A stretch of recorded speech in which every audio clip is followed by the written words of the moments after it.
Bismillahirrahmanirrahim. Assalamualaikum warahmatullahi wabarakatuh.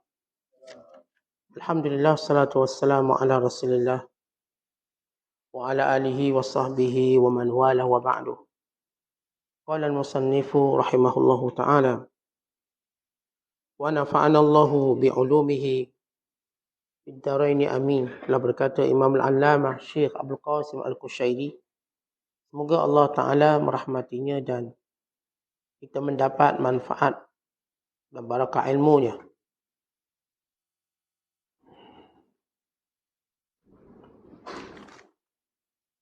Saya mendengar Ustaz Abu Ali Daqqaq mengatakan bahawa Yahya bin Mu'az mengatakan, Maha suci zat yang hambanya berbuat dosa, namun dia yakni hambanya malu kepada Allah. Fudail bin Iyad mengatakan, ada 5 tanda kecelakaan, iaitu hati yang keras, mata yang beku, sedikit malu, cinta dunia dan panjang angan-angan. Dan sebahagian kitab disebutkan tidak ada seorang hamba pun yang mencapai separuh hakku. Dia berdoa kepadaku dan aku malu menolaknya. Dia bermaksiat kepadaku tapi tidak malu kepadaku. Yahya bin Mu'az mengatakan, barang siapa malu kepada Allah dalam keadaan taat, maka Allah akan malu kepadanya ketika dia dalam keadaan berbuat dosa. Ustaz Syekh mengatakan, ketahuilah, sesungguhnya malu mengharuskan pencarian. Dikatakan pula malu adalah pengerutan hati untuk pengagungan pada Tuhan. Dikatakan jika seorang duduk untuk memberi peringatan pada manusia, maka 2 malaikat memanggilnya seraya mengatakan, nasihatkan dirimu dengan apa-apa yang kamu nasihatkan kepada kawanmu. Jika tidak, maka malulah kepada Tuhan, yakni Tuhanmu yang selalu melihatmu.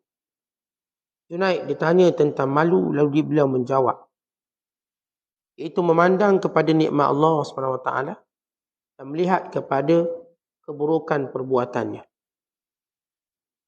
Di antara 2 perbuatan itu lahirlah suatu keadaan yang dinamakan malu. Muhammad Al-Wasiti berkata, tidak akan merasakan kelazatan malu seorang yang melanggar ketentuan hukum atau melanggar janji. Ustaz Abu Ali Daqqaq berkata, malu adalah meninggalkan pengakuan di hadapan Allah, yakni pendakwaan di hadapan Allah. Lalu Abu Bakar Al-Warraq mengatakan, terkadang saya solat 2 rakaat kerana Allah.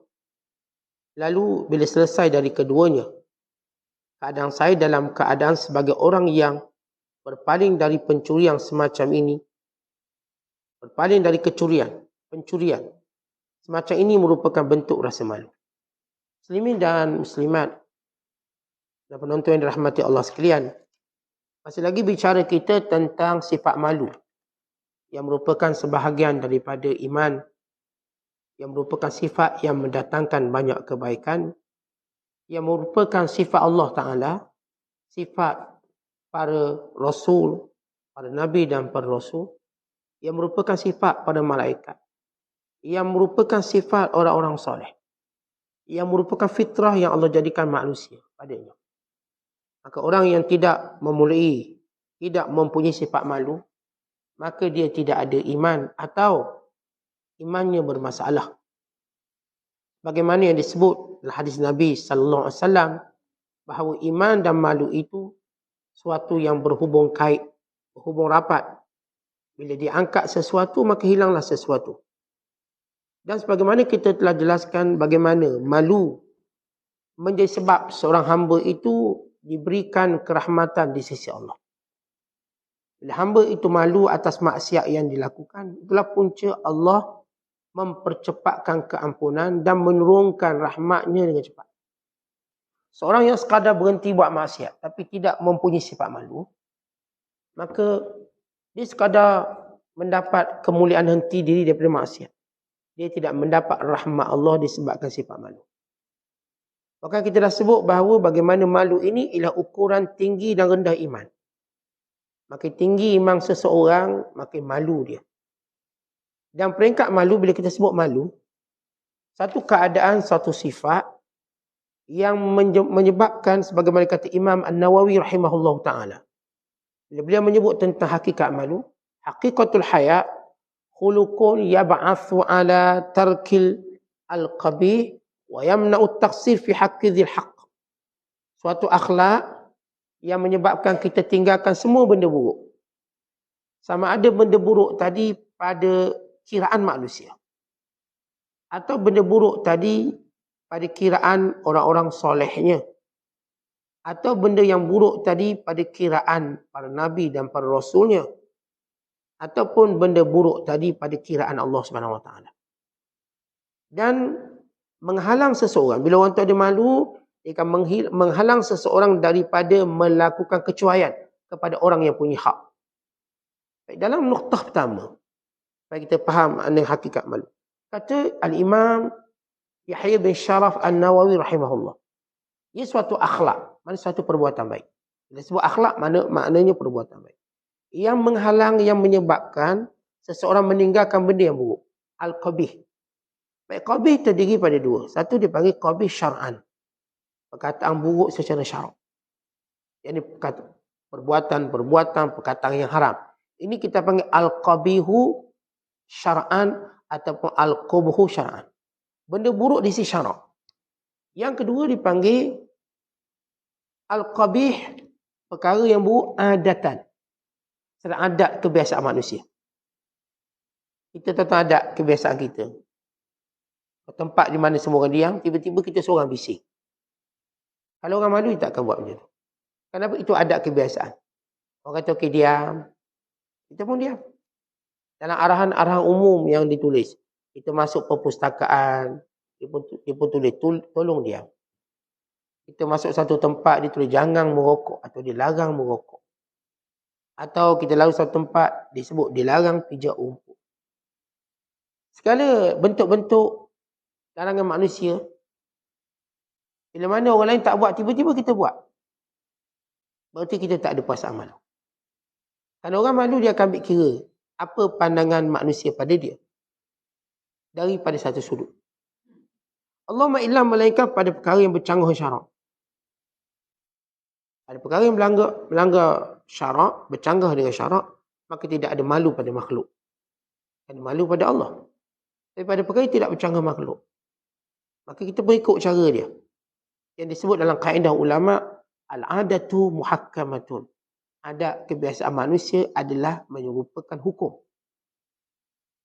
Adat kita masuk rumah orang, selain daripada Islam ajar, beri salam dan sebagainya, maka kita diajar juga dengan uruf masyarakat kita. Kita orang Melayu, atau orang tu India, Cina, dia ada bentuk budaya dia. Contoh kalau budaya orang Cina, kita datang rumah dia pun angkat teh. Dan teh tu tak ada gula. Kita pun tak sedap lah main gula, marah dia. Sebab dia tak pernah buat macam tu. Kan itu kebiasaan. Kalau orang tu tahu malu, dia pun tahan. Sebab dia tahu dah memang jenis orang Cina, dia bagi teh selamat datang ni tak ada gula. Maka kita pun raih adat tadi. Ingat bila saya bertandang rumah sahabat Cina saya ni, suami isteri Cina, Muslim. Bila menerima saya sebagai tetamu, tamu adat dia angkat teh. Dia suka dah tu, selamat datang. Dia minum teh tahu. Dia tanya, Syekh, gula ada gula? Mana? Suruh mana? Dia kata, Ustaz, kita punya budaya tak gula. Ini teh selamat datang namanya. Oh, kita biasa teh mesti ada gula. Sekarang ni je baru tak minum teh ada gula.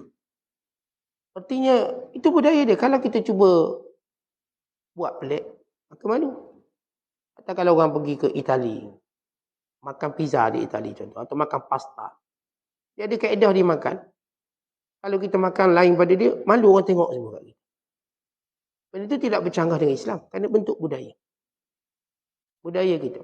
Kalau setengah-setengah budaya cara makan ni macam mana? Dia ambil apa dulu, dia makan apa dulu. Maka perkara-perkara ini, bila orang tu ada malu, dia mudah untuk mengikuti rentak budaya seseorang. Bagaimana tidak bercanggah syarak. Kenapa dia ada malu? Dia tak nak pelik pada orang lain. Oleh sebab itu bila kita sebut perkataan qabih, perkataan buruk, sama ada qabih secara syar'an, maklum. Datang perintah Allah, perintah Nabi SAW. Larang ataupun suruh. Qabih aklan ataupun adatan secara adat. Yang ni tuan-tuan kena faham setiap budaya. Supaya kita tidak menyanggahi mereka. Dengan satu syarat, tidak bertentangan dengan Islam. Tak bertentangan dengan Islam. Kalau kita duduk rumah orang, okay, dia dah ajar, makan ni dulu, makan ni, kita pun ikut dia punya budaya dia. Tak salah pun. Kalau jenis budaya dia, misal katanya, menyuruh kita duduk tempat ni, maka kita ikut. Tidak ada aib dan celanya. Bukan aib cela bila kita melanggar budaya tersebut. Yang akan mendatangkan sifat bodoh dan malu kita. Kemudian yang kedua kata Imam Nawawi. Wayamna'u, dan malu ini dia menghalang kita berlaku cuai kepada empunya hak. Contoh saya anak. Ni mak ayah saya. Saya tahu hak dia. Bila saya cuai menunaikan hak dia, saya akan malu. Ini sahabat-sahabat saya. Saya berjanji macam-macam. Saya cakap dengan dia macam-macam. Bila saya tak mau menyempurnakan hak dia, saya datang rasa malu. Ini pembeli saya. Bila saya gagal menyempurnakan haknya sebagai pembeli, maka saya rasa malu. Maka ini sifat malu. Yang menjadikan seorang mengambil kira banyak aspek dan keadaan. Untuk tidak mengganggu hak orang lain. Kita berjiran. Kadang-kadang kita lihat kegagalan kita memahami adab berjiran. Antara ketara bila mana kita tak pernah memikirkan mudarat yang kita lakukan itu memberi kesan kepada jiran kita. Termasuk kita katakan kita bising. Kita tak hormat pada bising jiran kita. Termasuklah kita sebut bila mana kita tidak pernah untuk memberikan suatu keamanan kepada dia. Biar dia rasa kita duduk sebelah dia, kita aman. Aman tu paling kurang kita tak mudarat dia, tak buat apa-apa. Walaupun kita tak tegur dia, tak sapa, tapi kita tak pernah mudaratkan dia. Maka itu aman. Kita tahu ni jiran baik, tak pernah peduli hak kita, ataupun tak pernah menyibuk hak kita. Maka itu sudah satu tanda kebaikan. Bukan kadang-kadang dek kerana jiran yang baik menyebabkan nilai tempat dia duduk tu jadi tinggi. Pernah dia ceritakan, ada seorang Yahudi dia nak jual rumah dia. Sedangkan jirannya ialah seorang ulama yang soleh. Maka rumah tu harga nilai yang dia lebih kurang 100,000. Maka dia pun buka harga 200,000. Bila dia tak ada duit, 200,000. Lalu orang kata, kenapa awak jual rumah awak 200,000? Nilai dia 100. Dia kata 100,000 memang harga rumah. 100,000 lagi sebab jiran saya baik. Bukan senang nak dapat jiran baik. Kita bayang tuan-tuan beli rumah juta, dapat jiran tak baik. Apa nilai rumah juta tu? Tuan-tuan beli rumah banglo, dapat jiran tak baik. Apa nilai rumah tu? Tuan-tuan memang tak sabar-sabar nak pindah. Keluar dari rumah tu. Walaupun rumah kita cantik, jiran tak elok. Yahudi ni, dia nak jual rumah dia 200,000, 100,000 jiran.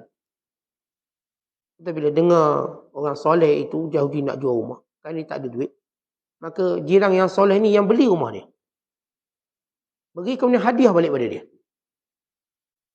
Bayangkan ni jiran yang baik. Tolong beli, oleh kerana awak tak ada duit, tak boleh saya hadiah awak untuk rumah. Ini nilai bagaimana orang-orang yang bila dia ada perasaan malu, dia menghormati hak jiran.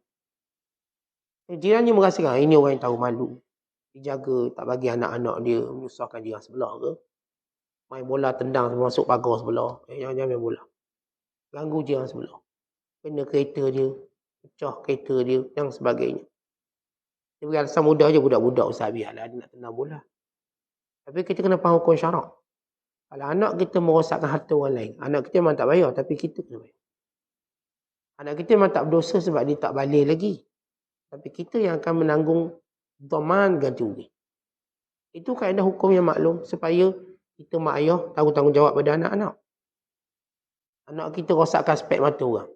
Atau kita pun tak apalah, budak-budak macam tu nak buat. Yalah, awak ayah budak, ambil tanggungjawab ganti. Itu kaedah Islam. Supaya kita tidak menggunakan alasan anak-anak bagi memberi mudarat kepada orang lain. Kadang-kadang anak-anak kita biar bebas. Dia mendatangkan mudarat pada jiran-jiran kita. Dia patahkan tanaman orang sebelah, dia pecahkan pasu. Itu pasu baru beli. Sarawak, made in Sarawak ni. Dia pecahkan. Memang dia tengok budak-budak, dia tahu. Dia tak boleh menuntutkan curi daripada budak. Tapi mak ayah dia kena tanggungjawab. Ini dari sudut hukum Islam. Dan kita rasa malu kalau tak menyempurnakan hak tadi.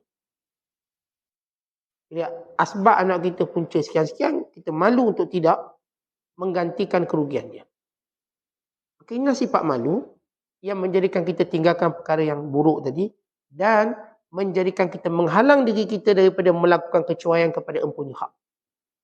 Kalau seorang suami, dia tahu hak isteri dia, maka dia tidak menyempurnakan hak isteri, dia pun rasa malu kerana dia ada iman.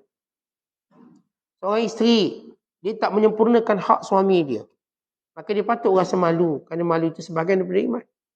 Dia tak layang suami dia, dia tak cakap baik suami dia misalnya. Maka dia tahu itu salah, maka dia pun datang rasa malu. Seorang anak pun sama tahu hak mak ayah, tiba-tiba tak beri hak, dia rasa malu. Semua orang bila dia memikirkan hak orang lain, lalu dia nampak kecuaiannya, maka datang malu, itulah malu iman. Tapi orang yang buat kecuaian tak pernah peduli, dia ada masalah dengan imannya. Kata pengarang kita, bahawa Abu Ali Ad-Daqqaq mengatakan, Yahya bin Mu'az menyatakan, maksudnya zat yang hambanya buat dosa, namun dia malu padanya. Tuan-tuan, kita tak mungkin terlepas daripada dosa. Sebagaimana Rasulullah sebut, kullu bani Adam khatta'un wa khairu khatta'in at-tawwabun. Semua anak Adam ni salah, itu buat salah. Ikut mana, bagaimanapun tinggi iman kita, bagaimana sungguh taat kita, ada ruang-ruang maksiat yang masih berlaku pada kita manusia. Allahumma illa melainkan pada Rasul yang maksum dan pada orang yang Allah pelihara. Tapi secara umum, kita, orang macam kita umum, dalam kesungguhan buat ibadat, kesungguhan buat taat, rajin mengaji Quran, rajin datang kelas, rajin kita sekian-sekian, apakah kita rasa tidak ada ruang dosa yang masuk? Mesti ada. Kalau kita kata tak ada, kita kena belajar lagi. Kenapa? Kita jahil. Kalau kita orang yang benar-benar alim, kita tahu ruang dosa tu ada. Maka, bila mana ruang dosa tu ada dalam hidup kita? Walaupun di sebalik kita faham agama. Di sebalik kita ni orang yang bermujahadah. Tapi buat juga. Setiap kali berlaku pada hidup kita, kita bermalu. Maka Allah Ta'ala malu untuk menghukum orang macam ni. Tapi kalau orang menggunakan ilmu yang tinggi dia untuk lebih berani buat maksiat, maka orang ni yang akan kena azab lebih dahulu pada penyembah berhala. Ini disebut dalam hadis Nabi SAW. Kalau orang tu, dia tahu, maka dia dengan berani buat maksiat tanpa rasa malu. Ini paling cepat kena azab. Paling dahulu kena azab. Tapi kita tuan-tuan, kita belajar, kita tahu ni salah. Bila kita terlanggar atau kita buat, datang malu. Ya Allah, kenapa aku buat? Walau aku dah mengaji bab ni, aku dah belajar bab ni. Aku ajar orang pula. Maka datang malu. Datang orang minta tolong kita, kita pun tak tolong. Dia pun berlalu pergi. Kita pun fikir balik, kenapalah aku tak tolong. Sedangkan Rasulullah ajar aku tolong. Maka dia pun datang penyesalan dia, malu dia. Maka ini orang-orang yang Allah rahmat. Tuan-tuan sekalian, bukanlah satu keaiban bila mana kita buat kesalahan. Sebab itulah fitrah kita manusia. Keaiban tadi bila mana kita tak malu dengan kesalahan kita buat. Patut kita rasa malu sebab itu anak-anak kita. Bila dia buat salah, sebelum kita hukum dia, tuan-tuan nak potang dia ke, tuan-tuan nak cubit dia ke, beritahu dulu bahawa perbuatan ini memalukan. Bangkitkan dulu rasa malunya sebelum dia tahu bahawa dia akan kena potang ke, kena cubit dan sebagainya. Kenapa abang-abang macam ni? Tak malu ke orang tengok? Tak malu ke kalau orang tahu ni? Tak malu kepada jiran sebelah? Tak malu kepada Allah? Tak malu kepada Rasulullah? Sebut malu dan malu dan malu. Lepas tu, tuan-tuan nak hukum yang macam mana terpulang. Hukum dulu bila setiap kesalahan dengan malu. Kerana kalau kita hukum dia dengan malu, kelak dia tak akan ulang. Kalau tuan-tuan tu nampak buat salah, gedebing sebiji. Otan. Dia mungkin ulang balik. Bila tuan-tuan tak ada. Oh, ayah ada, maka kena rotan. Ayah tak ada, okey. Tapi bila dia ajar, malu. Malu tu kita dia ajar. Kita tak mungkin buat walaupun orang ada ke orang tak ada. Atau kita di jalan raya tu, jalan raya. Semua orang ikut lorong. Tiba-tiba kita tak nak ikut lorong. Masuk tepi. Kalau kita ada rasa malu, kita tak mungkin buat. Melainkan dah hilang rasa malu. Allahumma illa melainkan emergency. Pasal usah, tangan kencing, tangan berok pun cepat. Itu dalam kaedah lain lah. Dalam kaedah biasa, ni zaman keadaan dalam jam misalnya. Kalau laluan kita memang bukan laluan misal katanya. Kalau kita ada rasa malu, saya tak lalu. Kenapa saya ada malu? Takkanlah orang lain beratur tiba saya nak potong queue. Macam tuan-tuan beratur kat mana-mana kedai makan, tuan-tuan tiba potong queue. Tuan-tuan berani buat? Berani. Sebab tak ada malu. Bila ada je malu, tak apalah. Kita pun duduk belakang saja. Atau kita datang hari lain. Datang masa hari tak ada orang. Orang tak ramai. Biar awal sikit ke. Misalnya. Artinya, bila orang tu dia buat salah, dia rasa malu. Inilah sebenarnya orang yang diiman. Jadi saya katakan, salah mungkin kita buat. Seorang isteri mungkin buat salah pada suami. Suami mungkin buat salah pada isteri. Anak mungkin buat salah kepada mak ayah. Mak ayah mesti ada buat salah pada anak-anak. Tapi datang rasa malu. Ada seorang hamba Allah kata, saat saya malu sebab saya tak bagi, saya tak ajar anak-anak saya Quran. Saya malu. Bila anak saya besar, tengok anak orang lain pandai baca Quran. Saya sebab nak kejar sangat ni, biar anak dia profesional lah konon. Dia lupa Al-Quran, tidak menghalang dia nak jadi profesional pun. Bahkan kita selalu beritahu, pendidikan awal kepada kita, orang Islam, ialah ajar anak Quran. Dia nak jadi peguam ke, dia nak jadi accountant ke, itu hal lain. Quran menjadi sebahagian daripada pendidikan wajib yang kita patut didik anak-anak kita. Dia tak menghalang cita-cita dia nak jadi apa. Dia nak jadi engineer ke doktor, tak menghalang sebab dia belajar Quran. Orang kita macam fikir, baca Quran, halang dapat benda tu, halang dapat benda ni. Ya, dia kata nak kejar anak dia profesional. Maka dia menyesal. Dan penyesalan tu yang baik. Walaupun dia tak mungkin boleh ubah anak dia. Tapi dia kejar cucu dia. Atau dia datang rasa tanggungjawab. Maka akhirnya dia bina tahfiz. Datang rasa tanggungjawab. Kerana malu. Atas kesalahan tadi. Dan kita bersama kita bila dah besar, tiba-tiba tengok Allah, aku Quran tak pandai. Kenapa dulu lalai? Akhirnya, sifat malu tadi menjadikan kita tak akan ulang pada anak-anak kita. Kalau anak-anak kita dari awal suruh baca Quran. Ingatkan anak-anak kita. Itu penting malu. Jadi saya katakan tadi kalau anak-anak kita buat salah, tuan-tuan janganlah nak, kalau jenis kaki pukul lah. Dia, mak ayah suka rotang anak.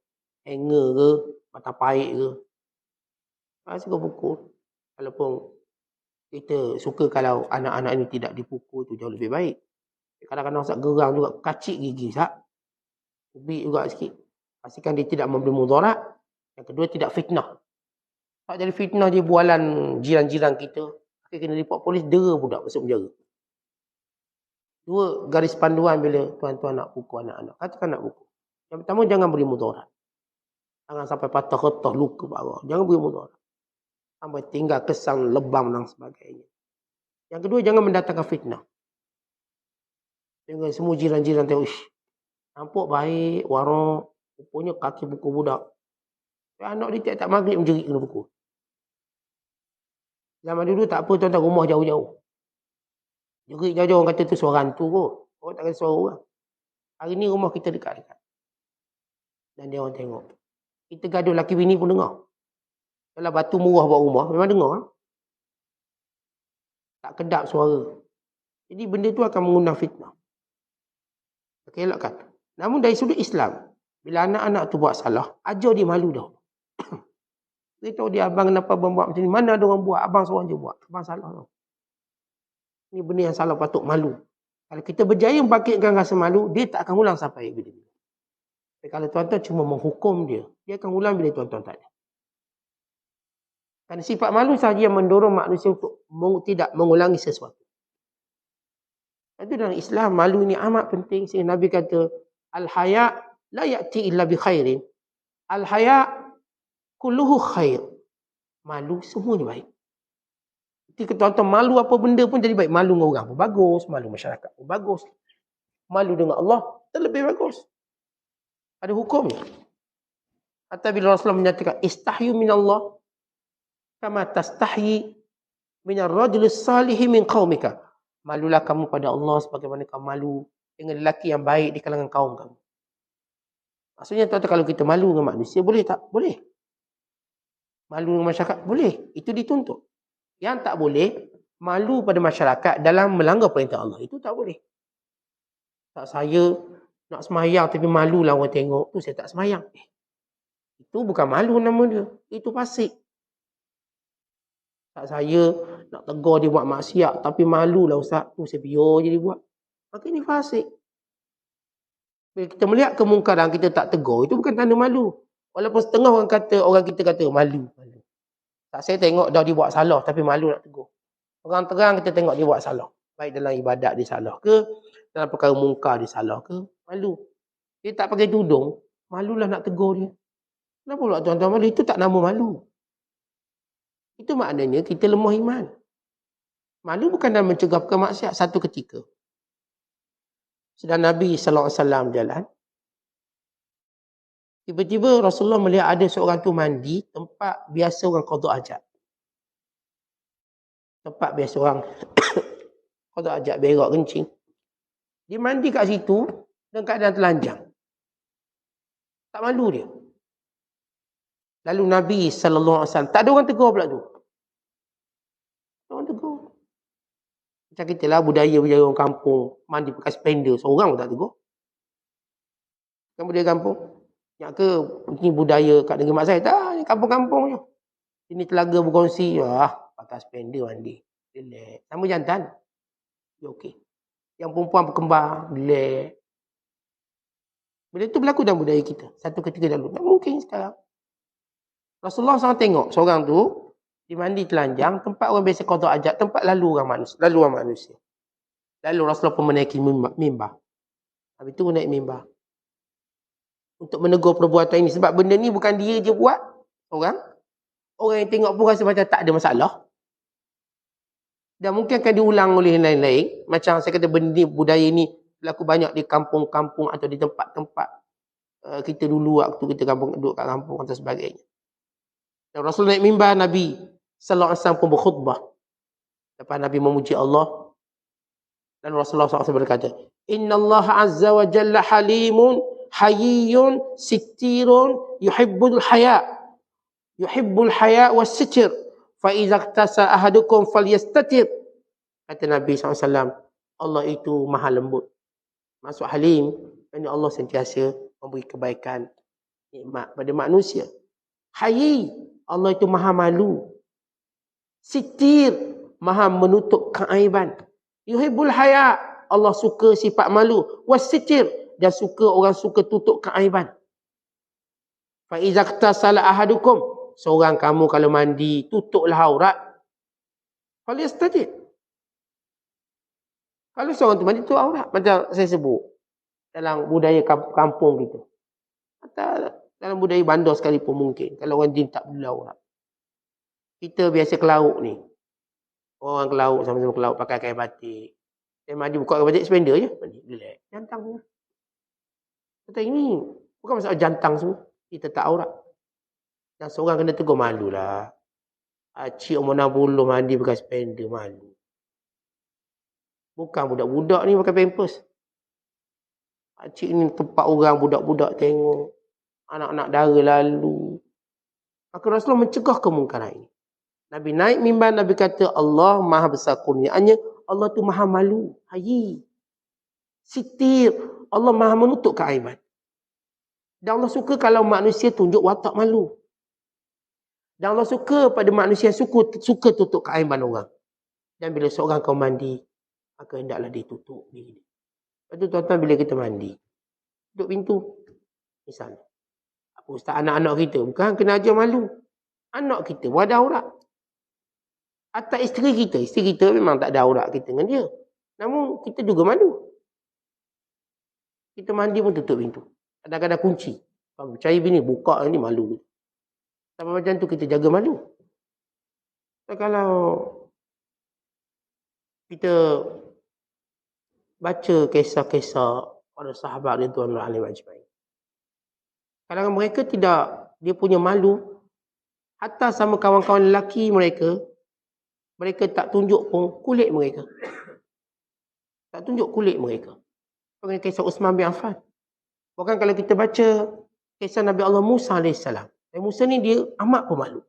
Garang Nabi Musa, tegas Nabi Musa tapi pemalu.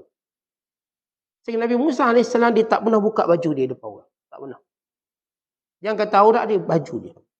Maksudnya kalau Nabi Musa AS pakai lengan panjang ni, dia tak pernah mengangkat walau nampak pergelangan tangan dia. Tak angkat. Sehingga Bani Israel pun confused. Kenapa Nabi Musa AS sentiasa tutup seluruh anggota badan dia? Kalau kita kan kalau lelaki buka juga ni, sing-sing lengang nampak siku. Atau kawan-kawan nampaklah bicep sikit, biar nampak kita masuk gym. Ya kita lelaki gitu. Tapi Nabi Allah Musa AS, dia tu tutup. Sehingga Bani Israel kata dia ada penyakit sopak. Penyakit kulit. Dia dengan fitnah macam-macam. Tapi Nabi Allah Musa tak pernah buka. Kenapa? Rupanya kerana Nabi Musa ni malu. Malu dia sampai dia tak berani. Kan kita dah belajar hukum fiqh, pusat lutut, pusat sama jantan. Betul itu hukum. Tapi malu. Malu menjadikan kita akan buat lebih pada itu. Kita kalau mandi kolam sama jantan, buka baju tak berani. Apa tak risau kat baju. Sama lelaki, semua lelaki. Dah kita pula lelaki jenis kawan lelaki semua kurang malu dengan kita kurang malu. Kalau orang tu malu, mungkin dia akan tutup pakaian. Mandi yang kadang pakai baju lengkap. Kadang-kadang terjun jubah sekali, lengkap. Kenapa? Dia ada malu. Kerana dia jaga maruah dia. Lepas tu makin kita menanamkan sifat malu, dia makin subuh. Rendang. Akhirnya pada benda yang tidak dilarang, tapi dek malu tadi menghalang kita. Jadi ingat, malu jangan sampai kita jangan memberi salah makna pada malu dengan tidak cegah maksiat. Malulah saya Ustaz nak ajak dia ke surau. Kenapa pula malu? Itu dakwah. Malulah saya nak tegur dia buat muka. Itu salah. Sebab saya kata Rasulullah SAW orang paling malu. Kana Nabi sallallahu alaihi wasallam ashadda hayaan minal azra'i fi khidriha. Rasulullah SAW amat malu, bahkan Nabi lebih malu daripada anak dara yang berkurung dalam bilik. Kalau kita sebut malu ni semua kita ada. Yang lebih malu siapa? Perempuan lah. Perempuan paling malu berbanding lelaki. Kalau kita tengok lelaki dengan perempuan, secara fitrah kita sebut. Sebelum kita sebut tentang pengetahuan agama masing-masing. Secara fitrah, lelaki dan perempuan mana yang lebih malu? Perempuan. Baik, perempuan ni bila tahap mana dia paling malu? Tahap dia anak dara. Berbanding kalau tahap dia dah berumur sikit, dia dah berkahwin, dia dah janda atau sebagainya. Bila dia anak dara, dia pasti lebih malu. Atau kalau orang Pinang pun dia takut nak sebut. Ya. Secara umum lah. Secara umum. Mungkin zaman sekarang orang berani jawab. Ya.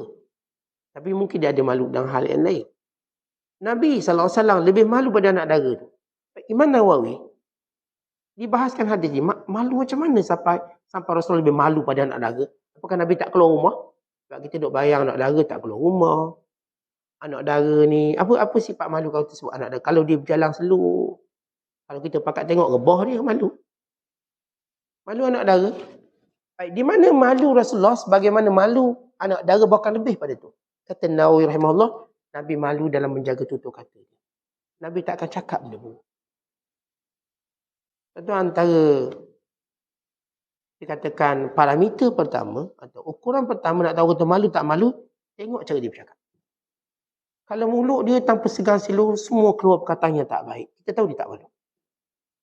Dia tak boleh nak sembang banyak lagi. Nabi SAW kata An-Nawawi rahimahullah dalam bab Rasulullah lebih malu pada anak dara. Jadi konsep mana Nabi malu lebih pada anak dara? Pertuturan. Rasulullah SAW dalam bertutur sesuatu, Nabi begitu jaga. Melainkan kalau ia perintah Allah, itu direct. Kalau benda-benda yang berkait dengan uruf manusia dan sebagainya, Rasulullah tak akan cakap. Nabi tak suka Nabi diam. Rasulullah SAW, tengok satu akhlak Rasulullah dalam bab malu ni seperti seorang wanita anak dara, bahkan lebih pada itu. Bila Rasulullah makan suatu makanan dan makanan tu tak sedap, Nabi tidak pernah mencela. Ma'aban Nabi sallallahu alaihi wasallam ta'aman qat. Nabi tak pernah cela makanan, Nabi makan. Kalau tak suka Nabi diam. Diam, Nabi tak komen. Nabi tanya, macam mana ya Rasulullah makanan? Nabi pun tak kata no comment, diam. Kita memang tak cakap tapi sebut juga no comment. No comment mana tak elok. Macam mana tentang makanan? No comment.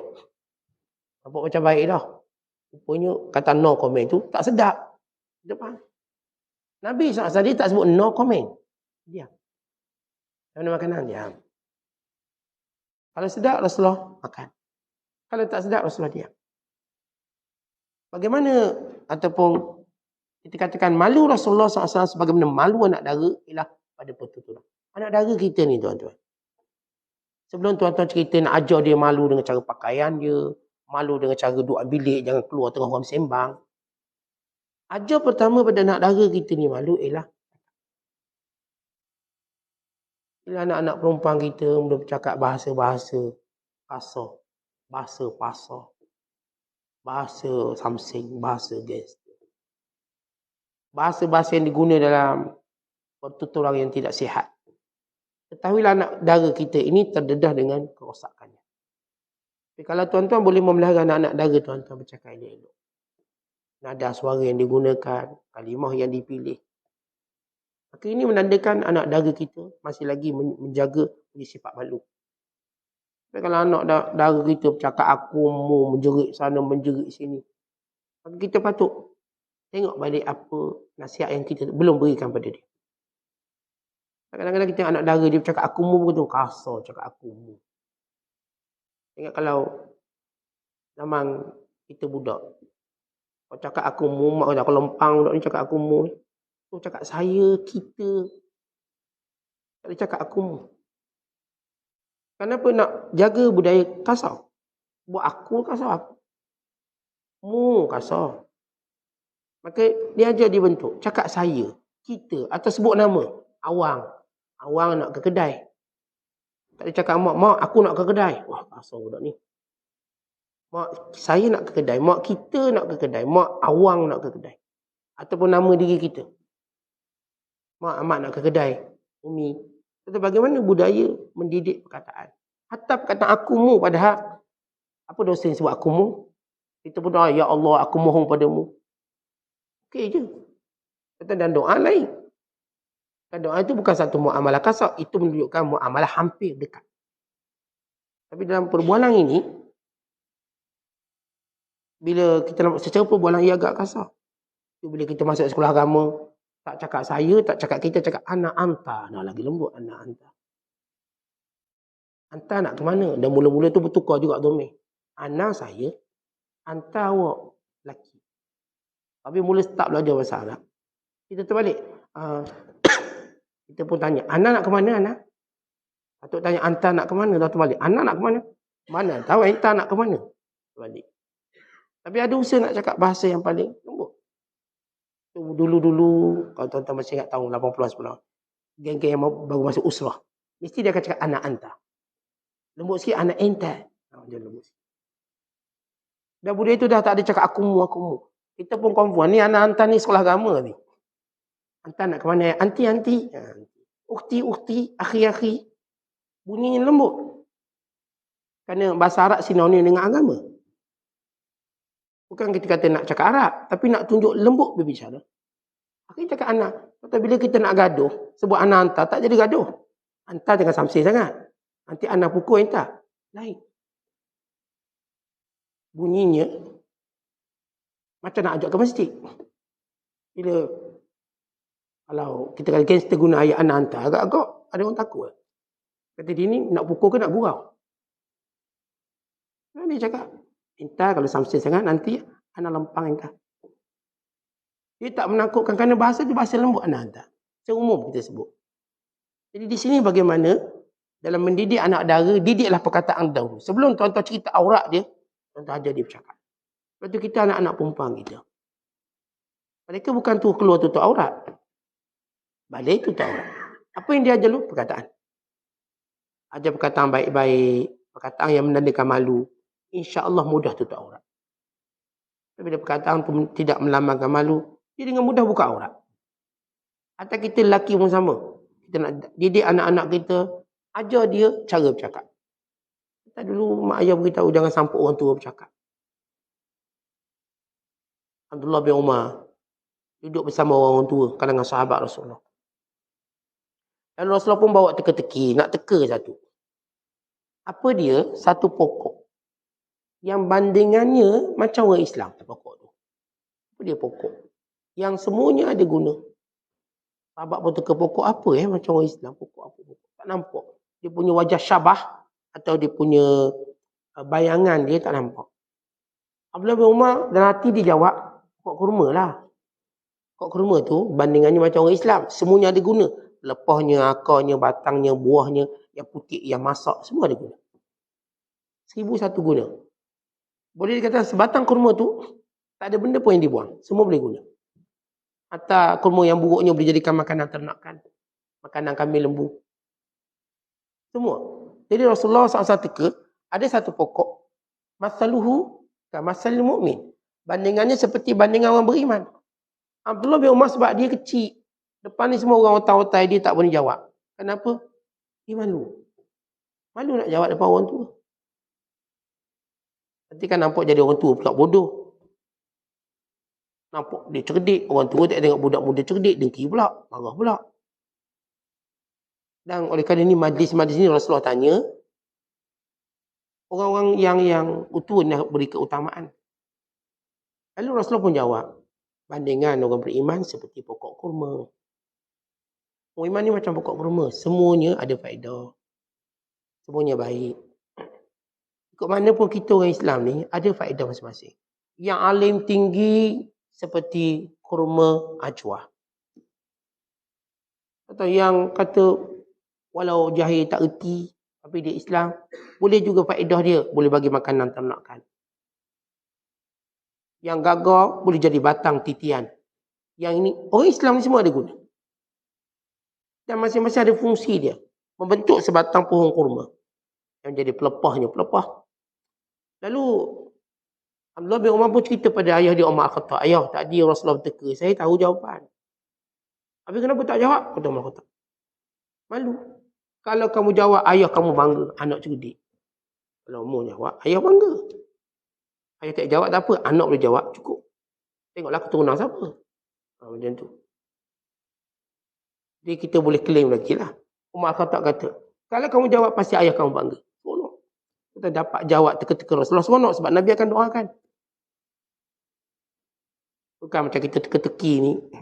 Ada nak ngutuk orang. Rasulullah teka-teki ni beri ilmu teka-teki. Maka di sini kita lihat malu Abdullah bin Umar. Dia hadapan orang tua sebab nak jaga maruah orang tua. Dia pun sebagai kanak-kanak yang memang dah dididik untuk malu. Jadi kita ajar anak-anak kita. Ni kalau orang tua bercakap jangan menyampuk. Kita ajar dia malu. Mereka kalau diminta bercakap. Boleh awak cakap? Oh, dia cakap. Dan sama-sama tua menyampuk tak ada hal lah. Dia sama level. Ini perkataan yang penting. Kemudian kita lihat apa yang disebut oleh Fudail bin Iyad. Kata Fudail, ada 5 tanda kecelakaan. Pertama, hati yang keras. Maksud hati yang keras ialah orang yang tidak khusyuk dalam ibadat.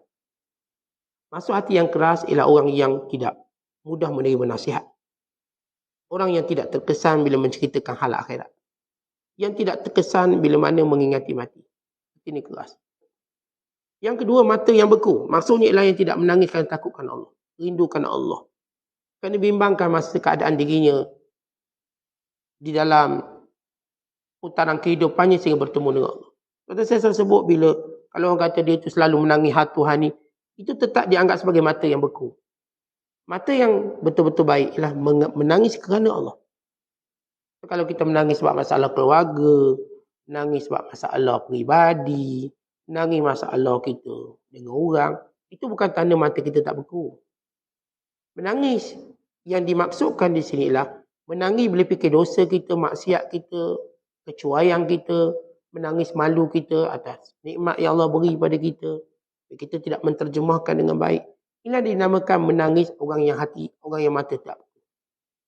Tapi kalau orang tak pernah menangis hal akhirat, walaupun dia menangis hal-hal dunia yang lain, dia tetap dinamakan mata beku.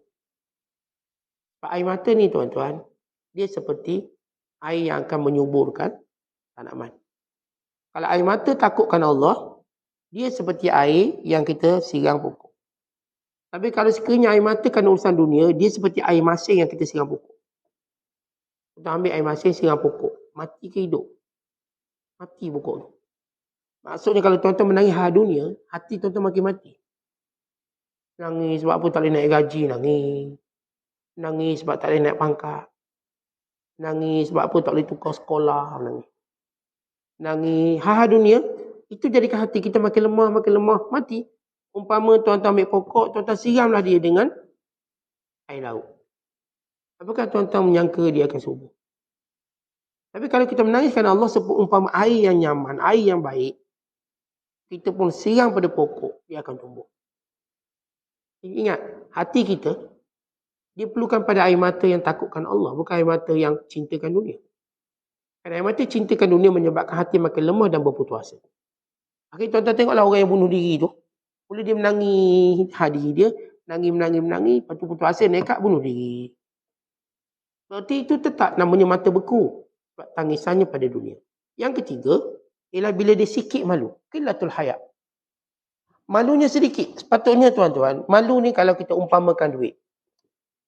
Makin kita tua duit biar makin banyak. Sebab kita dah tak berapa bertenaga nak kerja.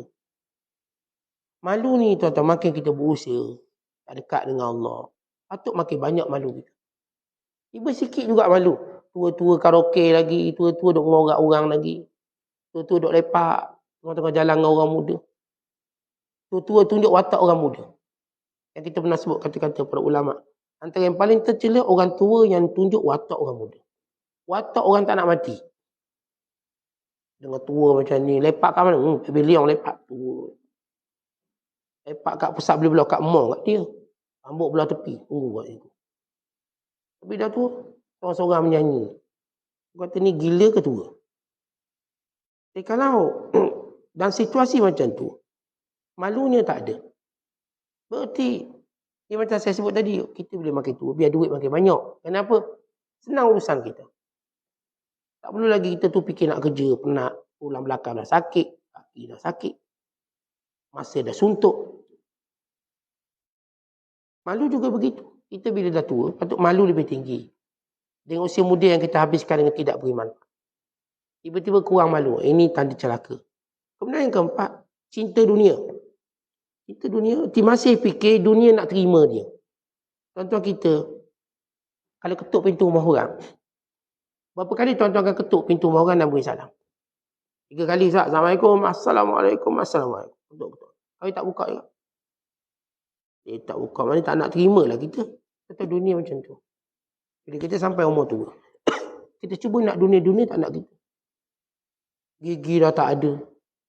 Semua jenis makanan tak boleh makan. Hidup pun dah tak berapa lena. Tak ada benda yang boleh lenakan kita. Baik tilamnya, baik katilnya, baik biliknya, baik ekor. Dengan umur tua kita ni. Tetapi apakah kita masih cinta pada dunia yang tidak lagi beri hak pada kita apa pun? Mata dah tak boleh nampak, telinga tak boleh dengar. Banyak dah kekurangan. Kita masih lagi ketuk pintu dunia yang dunia dah tak nak buka. Sedangkan pintu akhirat terbuka luas, lalu dah langkah. Artinya orang ni masih tak sedar diri, duk ketuk pintu yang tak buka. Ketuk, tak buka. Sedangkan pintu akhirat terbuka luas untuk dia. Jadi orang yang cintakan dunia umpama macam tu.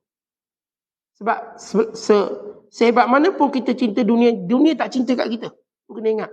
Apa kecerdikan, kebijaksanaan bila kita cinta benda yang tak cintakan kita. Dunia tak pernah cintakan mana-mana orang. Dunia tabiatnya melalaikan, membunuh orang. Melupakan daripada akhirat. Akhirnya kita tak menyangkakan kekal di dunia, saya umur 60, 70 kekal. Tak pernah dunia simpan orang kekal. Tak pernah. Macam mana pun dia bagi komitmen pada dunia, dunia tak pernah simpan dia lebih lama daripada umur yang telah ditetapkan oleh Allah sampai masa kita pergi. Dan last kali ialah panjang angan. Apa maksud panjang angan? Tak pernah ingat mati. Dia sama macam cinta dunia juga tadi. Cuma ni jadi tak ingat mati. Tengok orang mati tak ingat. Tengok orang sakit tak ingat. Dia tak perasan bahawa gelerangnya akan dipanggil. Tetapi kita kalau tengok rakan-rakan sebaya semua dipanggil untuk mati. Kita pun nampak gelerang kita dah tak lama. Kita tengok dah kita adik-beradik 7. Seorang-seorang pergi, tinggal kita berdua. Kita cuma meneka dia dulu ke kita dulu? Tetapi kita, mak tak ada dah, ayah tak ada dah, abang sulung tak ada. Ikut giliran yang Allah tentukan. Takkan kita tak rasa giliran kita. Ataupun kita masih panjang angan. Jadi orang yang ingat mati, sentiasa dia melihat kematian dekat dengan dia. Sentiasa dia melihat kematian itu ialah giliran dia. Bagaimana Abu Hurairah, bagaimana sahabat-sahabat, tengok dia orang mati, dia kata, imdau, fanahnu ala asab, pergi dulu, kami akan menyusul. Pergi dulu, kami akan menyusul nanti. Sentiasa ingat, bila tengok orang mati, kami akan menyusul. Nanti giliran kami pula. Kalau kita patut kat kubur bertakziah, takziahlah kematian ni, nanti giliran kita pula. Nanti giliran kita pula. Kita tahu kawan-kawan kita ni, bila salah seorang kawan kita mati, sama-sama kita bertakziah sesama kita pula. Nanti giliran kita. Siaplah semua. Ni kawan ngetes sekali, untuk makan sekali, hari ni dia hilang. Mati. Tentu kita memandang kawan-kawan masih hidup dan kita ingatkan. Nanti giliran kita. Dan kita bersedia. Tak dilalaikan dengan angan-angan dunia kita. Dan sebahagian disebut dalam sebahagian asar atau kitab. Antara hamba-Ku tidak pernah memenuhi hak-Ku, walaupun separuh. Aku berikan kepadanya segala-galanya dan kadang aku malu untuk tidak memberikan padanya. Kata Allah Ta'ala, dia minta dengan aku malu nak tolak. Tapi hamba-Ku ini dia buat maksiat, dia tak malu kat aku. Kata Allah tak marah yang buat maksiat tu, Allah marah sebab tak malu tu. Maksudnya boleh buat maksiat, tak. Orang yang saya katakan ada malu, dia takkan buat maksiat. Bila orang tu tinggalkan maksiat, apakah ditinggalkan kerana taat atau tinggalkan sebab tak ada peluang? Kadang orang tinggalkan maksiat ni ada dua. Pertama, sebab tak ada peluang. Yang kedua, dia kerana dia tahu dia larang. Ada orang tu nak mencuri, tapi hari ni tu, dia lupa bawa alat curi, dia pun tak curi. Kenapa dia tak mencuri? Sebab tak ada peluang. Tak ada peluang untuk mencuri, merompak. Orang nak pergi tikam judi. Hari tu dia lupa public holiday, cuti. Dia tak berjudi apakah ditinggalkan kerana dia insaf dia sudah, bukan, sebab hari cuti. Dia tak boleh buat. Ada orang tak boleh pergi tempat-tempat maksiat sebab kaki dia sakit. Orang tanya, ni tak pergi ke hari ni? Mana lu pergi sekian-sekian tempat maksiat? Hari ni tak boleh lah, gauk-gauk. Berarti dia tak pergi tu, tak buat maksiat. Bukan sebab dia taat pada Allah, sebab ada benda halang. Dan ulama bahas sebab ni. Orang yang buat maksiat dan kadang orang yang tak buat maksiat, dan hatinya nak buat maksiat tapi terhalang dengan halangan dunia tadi, dia tak akan dapat pahala. Sebab yang menghalanginya itu ialah benda-benda yang bukan datang daripada kehendak dia. Oleh sebab itu rasa malu bila Allah Ta'ala kata, hamba-Ku, bila dia menadah tangan ke aku malu untuk tak bagi. Tapi dia tak malu bila buat maksiat. Dalam hadis, kata Nabi SAW, Inna Allaha hayyun karim, yastahi iza raf'ar rajul ilaihi yadai, an yaruddahuma sifran khaibatain. Rawahu Tirmizi. Sesungguhnya Allah itu pemurah dan malu bila seorang hamba-Nya mengangkat tangan memohon kepadanya untuk dia menolaknya dengan tidak memberikan sesuatu kepadanya. Allah Ta'ala bila tuan-tuan angkat je tangan, Allah bagi. Cuma bagi Allah Ta'ala itu berbeza. Tapi bagi wajib bagi. Mesti bagi. Bagi macam mana? Rasulullah beritahu, wa imma bagi macam kita nak. Wa imma Allah simpan ke akhirat sebagai pahala. Wa imma dipalingkan kita daripada mudarat seumpama. Saya selalu kata kalau seorang doa, Ya Allah aku nak anak, aku nak anak. Lalu kita tanya dia, awak nak anak buat apa? Nak anak saat bila saya tua ada orang jaga. Baik, kalau Allah jagakan awak tanpa perlu ada anak, sama atau tidak? Sama.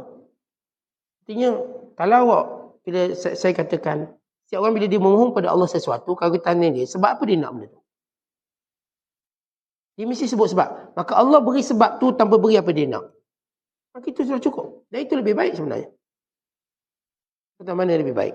Tuan-tuan nak ada anak jaga tuan-tuan waktu tua, atau tuan-tuan tua, tuan-tuan boleh jaga di sini? Mana lebih kita rasa selesa? Tuan-tuan nak bila tua nanti anak cebok kita? Atau kita nak kena tua macam ni pun boleh cebok sendiri. Walaupun umur 80, boleh cebok sendiri, boleh masak sendiri, mandu kereta sendiri. Mana kita nak berbanding kita, anak tolong mandu kereta, anak tolong cebok, anak tolong suap. Tentu kita lebih rasa selesa, kita buat sendiri. Kita buat sendiri.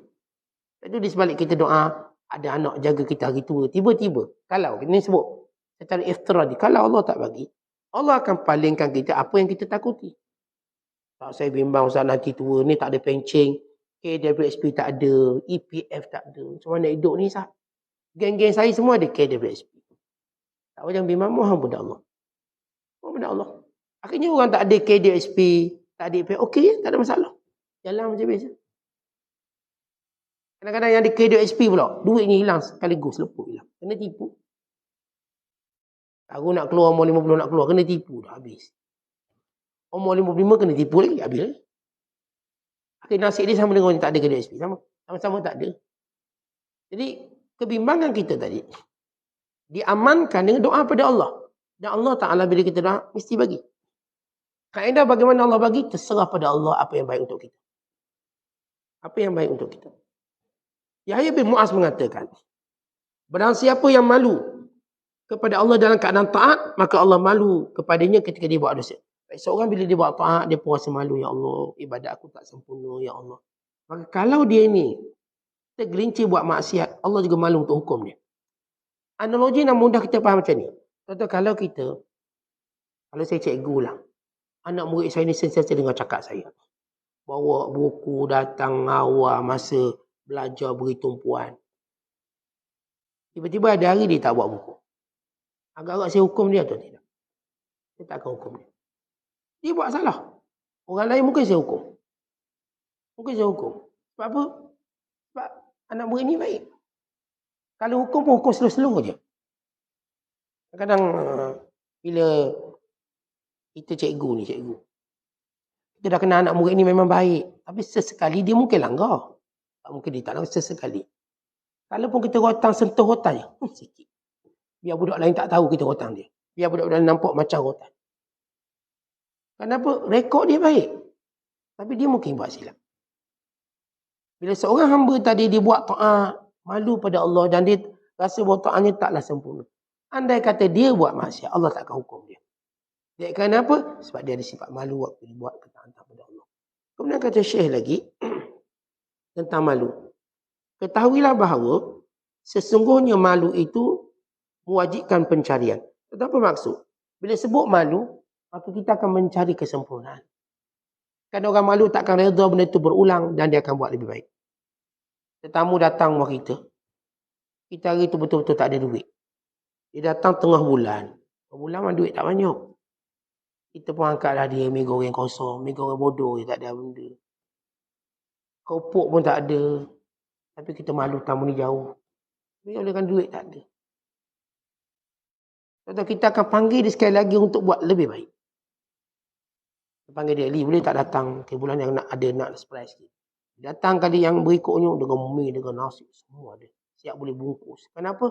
Kita malu yang pertama, kita akan buat lebih baik. Tapi malu menyebabkan seorang akan mencari kesempurnaan. Siapa malu, dia akan cari kesempurnaan. Kata budak ni, dia gagal belajar, dia pun malu. Dia akan cuba pintas kawan dia paling cerdik sekali. Sebab dia ada rasa malu. Kita malu datang lewat. Apalah, asyik aku lewat. Lerang kita masbuk malu kita. Dia mahu dah kenal kita, dah kenal nama kita. Siapa ni? Ini nama Ali Masbuk. Asal masbuknya mesti dia lah. Masbuk kuliah dia, masbuk semayang dia. Imam habis semayang, dia tambah lagi. Tak habis-habis perangai dia. Satu rakaat. Akhirnya lama-lama dia pun malu. Aku tua masbuk. Last kali datang lebih awal pada tu imam. Sebab malu dia tadi. Dia akan datang lebih awal pada imam. Yang kata masbuk pada dia, yang tu pula masbuk. Dia tak ulang lagi. Kerana malu tadi, dia seorang mencari kesempurnaan. Ini kelebihan malu. Dikatakan bahawa seorang kalau nasihat pada orang, maka akan ada dua malaikat berkata, nasihatkan untuk dirimu dahulu. Kamu dulu pegang nasihat tadi, sebelum kamu beri nasihat itu pada orang lain. Jika tidak, malulah kamu pada Allah yang melihat kamu yang beri nasihat. Macam kita sebut semalam, dalam asar Allah berfirman pada Nabi Isa, wahai Isa, sebelum kamu nasihat di orang lain, nasihat diri kamu. Macam saya katakan sebelum, tuan-tuan suruh orang buat baik, kita dah buat baik dah benda tu. Bila kita suruh orang pada benda yang kita dah buat, dia kuat. Kita suruh anak-anak, bang, pergilah masjid. Wow. Kita dah dulu pergi masjid suruh. Tidak dia kata, ayah pun sama tak pergi? Nak jawab apa? Ayah lain, label lain. Awak lain. Tak mungkin itu jawapan yang akan memuaskan dia. Dia cakap isi kita, awak ni, kalau nasihat dengar lah, cakap orang. Abang pun sama, orang nasihat tak dengar juga. Ustaz nasihat suruh pergi kuliah tak gigi, sama apa? Jadi kita 2 kali 5. Oleh sebab itu kalau kita nak jadikan nasihat itu kuat, tonton buat dulu. Buat dulu. Bila kita buat, bila kita nasihat, orang tak akan nampak kurang kita, orang nampak nasihat kita. Contoh penjual obat. Badan dia berkurat, dia kata, ni obat kurat, obat kurat. Orang tak tengok obat tu, orang tengok kurat dia. Awak ada kurat, jual obat kurat. Tapi kalau orang tu memang badan dia bersih licin, ni, kita obat kurat. Dia pun tengok tangan orang jual obat. Licin betul lah, jual obat kurat. Ni obat ni pelembut kulit. Kita pun tengok kulit dia lembut. Kita beli. Ni pelembut kulit, kulit dia punya rasa macam kulit gajah. Takkan tuan-tuan nak beli? Kata ni bagus ni, kering putih ni. Yang jual tu hitam. Kan tuan-tuan nak beli? Dia tak match dengan apa yang dia offer pada kita. Jadi kalau dia tunjuk yang baik, kita pun tengok dia dulu. Tapi kalau tak ada benda, kita tengok tentang dia. Kita pun tengok produk dia. Sama juga bila kita nasihat. Once kita lontar nasihat, orang pun tengok kita. Kita solat jemaah, dia pun datang sekali-sekala. Cerita cara kita nak didik anak. Dia anak seorang pun tak ada. Nak otak pun. Cara mendidik anak. Tak ustaz ada anak? Belum. Ustaz pun belum kahwin. Macam mana orang boleh percaya kita cakap? Sebab itu Nabi Muhammad SAW contoh yang sempurna. Sebab Rasulullah ada isteri, ada anak-anak. Nabi-Nabi yang lain ada benda yang tidak sempurna di situ. Berbanding Nabi SAW. Sebab Allah Ta'ala dalam Quran menyebut Rasulullah contoh. Sebab kalau sebut Nabi Allah Isa AS. Nabi ni maksum. Ni kita dia suruh compare dengan Nabi SAW. Nabi Isa dia tak kahwin. Nabi Isa tak kahwin. Macam mana nak contohkan perkahwinan? Nabi Isa mungkin dia bercakap hal lain. Tapi bukan dalam bab perkahwinan. Nabi Muhammad SAW dia boleh bercakap tentang bab perkahwinan. Tentang bini gaduh, si gaduh. Dia boleh cakap. Kenapa? Rasulullah SAW melalui benda tu. Rasulullah ada anak, Rasulullah ada cucu. Rasulullah ada anak angkat. Rasulullah SAW pun ada ibu angkat dia. Ibu susuan dia. Maka Rasulullah boleh bercakap dalam semua dimensi, semua sudut. Sebab Rasulullah ada contoh semua. Jadi kalau kita nak nasihat orang tuan-tuan, biar kita lakukannya dahulu. Kata Junaid, apa itu malu-malu bila kita melihat pertama, nikmat Allah yang banyak pada kita. Yang kedua, kita tengok kurangnya kita bersyukur pada Allah dengan kemaksiatan kita, ibadat yang lemah. Maka daripada situ datanglah sifat malu. Kata Imam Wasiti, tidak akan merasakan kelazatan malu orang yang kerjanya langgar perintah Allah. Kata nak bicara malu, saya malulah. Tapi kalau awak semayang, tidak puasa, tidak aurat, tak tutup, yang cerita bab malu. Awak tak malu. Dengan terang-terang awak langgar perintah Allah, kemudian awak cerita awak malu, saya malulah. Awak tak tutup aurat, awak tak semayang, awak sekarang nak cerita bab malu, awak tak layak cakap bab malu. Kan awak terang-terang melanggar hukum. Lepas itu kata Al-Wasiti, seorang tak akan rasakan kelazatan malu bila dia melanggar perintah Allah. Kata Abu Ali Daqqaq, malu itu meninggalkan pengakuan di hadapan Allah. Apa maksud pengakuan? Pengakuan maksudnya dakwa. Contoh kadang-kadang kita kata, saya ni hamba yang soleh. Malulah saya nak ngaku hamba soleh. Tak hamba soleh sebenarnya. Contoh kita nak ngaku Ustaz wali Allah. Malu nak ngaku wali Allah. Bangun subuh pun lambat. Macam mana saya nak ngaku saya wali Allah? Ustaz ni macam wali Allah, macam ada karamah. Malu saya nak kata wali Allah macam mana. Saya pun kadang-kadang terbabah masjid tak pergi. Kadang tersibuk urusan dunia. Kata orang yang malu, dia akan tidak berani mendakwa kedudukannya di sisi Allah. Kata kau tanya, awak ni ahli syurga? Awak jangan cakap saya ahli syurga, saya pun tak tahu. Entah mana saya duduk, saya tak tahu. Saya memang harapkan syurga, tapi saya tak tahu kat mana. Kerana orang ni malu. Dia tak akan dakwa sangat, awak jangan bimbang. Siapa yang masuk neraka, saya cari. Oh, dia punya macam bimbang. Siapa yang rasa-rasa masuk neraka, beritahu saya akan cari dan saya akan keluarkan dia. Kata kita siapa nak dakwa macam tu? Jadi anak-anak murid jangan bimbang semua. Penting awak datang kuliah. Kalau awak tergelintir masuk neraka, saya tarik awak. Tok Guru punya bahasa ni. Kita betul lah Tok Guru ni. Tok Guru tu pun belum pasti. Tak mati macam mana kita pun tak tahu. Ada orang yang lebih hebat. Yang levelnya cukup tinggi. Akhirnya mati ni mati kufur. Lepas tu kata Imam Ibn Kathir. Bila orang ulama' dulu, dia dengar cerita Barsisa dan Bal'am bin Ba'ura, mereka semua takut. Sebab Barsisa tuan-tuan, dia peringkat anak murid dia dilatih sampai boleh berjalan atas udara. Anak murid kita tidur tak lepas lagi yang kita berjalan atas udara. Anak murid dia tuan-tuan, berjalan atas udara.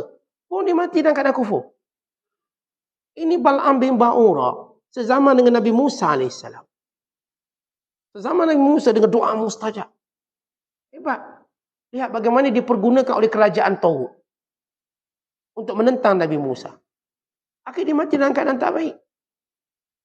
Walau Bal'am bin Ba'ura antara yang menghafal kitab Taurat. Orang kepercayaan Musa AS. Dan bila dia berdakwah, aura dia menyebabkan puluhan ribu datang dengan kuliah dia. Auranya lebih kuat daripada aura Nabi Musa dari sudut ujian dia. Sehingga ada karamah, nampak macam karamah ni. Nama akhirnya dia memusuhi Nabi Musa. Tok guru dia sendiri. Rasul.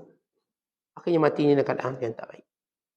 Jadi kita dan macam mana kita nak dakwa-dakwi kita bagus. Awak jangan bimbang semua. Mungkin datang kuliah, kalau tergelincir masuk neraka, Ustaz tarik tangan awak. Jangan bimbang. Sebab kita tak berani cakap. Sebab keadaan kita pun tak tahu macam mana. Siapa masuk syurga, siapa masuk neraka, wallahu a'lam. Kita cuma doa setiap hari, moga-moga Allah lindungi kita dari neraka, Allah masukkan kita dengan syurga dengan rahmatnya, bukan amalan kita. Amalan kita tak cukup. Rahmat Allah. Lepas ada seorang ulama kata, dia kata apa? Kata Abu Bakar Waraq, aku ni bila selesai solat 2 rakaat, aku malu pada solat yang tak berapa sempurna, seperti malunya seorang pencuri bila tahu dia mencuri. Dan ini Abu Bakar Waraq kata, saya lepas solat, saya tak pernah rasa bangga semalam. Dah tahajud 2 rakaat. Ni tengok, di sini ada mungkin nampak, ada nur.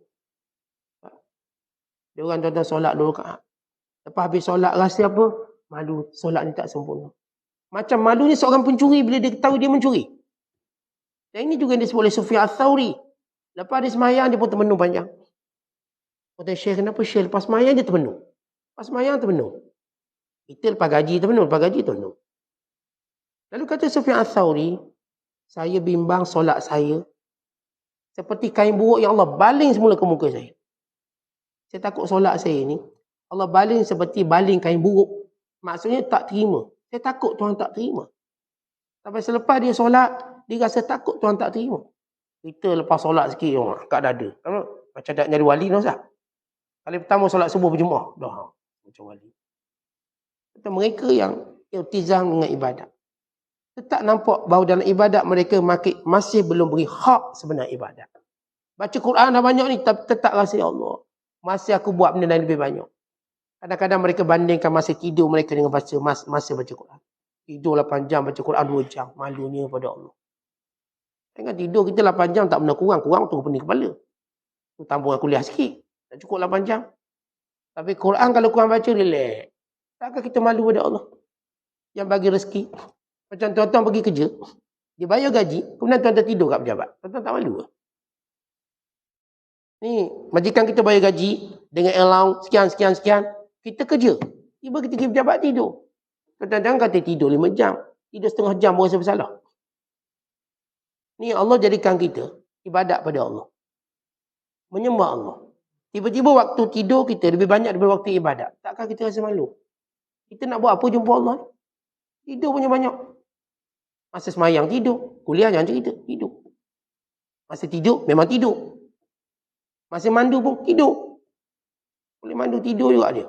Tidur sebelah. Tidur belakang. Bagi dia steering pun tidur juga dia. Berhenti kerjaan nak tidur kejap. Tidur. Tidakkah orang ni rasa malu? Bila masa tidurnya lebih banyak daripada masa ibadat pada Allah. Nah kita dah tua dah ni. Tidur banyak lagi misalnya. Takkan kita rasa malu? Kalau orang tu rasa malu, Ustaz, saya mula ni tak nak tidur lah, Ustaz. Nak ibadat banyak. Kita nak rehat dalam kubur lah. Kita tak nak pilih rehat kat dunia. Bimbang huru-hara akhirat.